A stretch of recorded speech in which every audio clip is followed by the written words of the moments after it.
আসসালামু আলাইকুম ভাই। ওয়ালাইকুম আসসালাম। ভাই কি বানাইতেছে?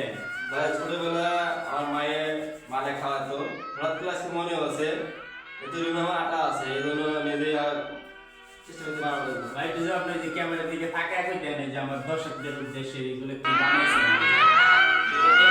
এই দেখেন, দর্শক শ্রোতা, আমার প্রবাসী ভাইরাতে আমি মনে ঢুকি না শুকেই কি বানাইতেছে।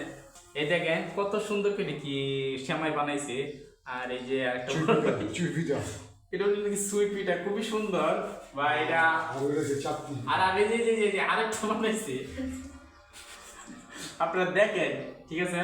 আপনাদের দেখার ক্ষেত্রে এই যে আমার বড় ভাই, এই যে এই দিক দিয়ে ধর একটু ক্যামেরাটা, এই যে আমার আরেকটা বড় ভাই, এই যে আরো আটা আছে এই জায়গায় সেমাই বানাইতেছে। ভাই সবার জীবনটা তো বুঝেন, এই যে আমাদের ভাইয়া ছোটবেলায় আমার আম্মু বাদে খাওয়াতো, আজকে হঠাৎ করে মনে হচ্ছে যে তোর রুমে আমার সেমাই নাই, নিজে হাতে আটাগুলো সেদ্ধ করে বানাতেছি। ভাই আমি যদি কেউ খায় থাকেন একটু ভাই আমার ভাইয়ের চ্যানেলে লেগে রাখবেন যে ভাই আমি খাচ্ছি ভাই, আজকে কেমন স্বাদ লাগছে।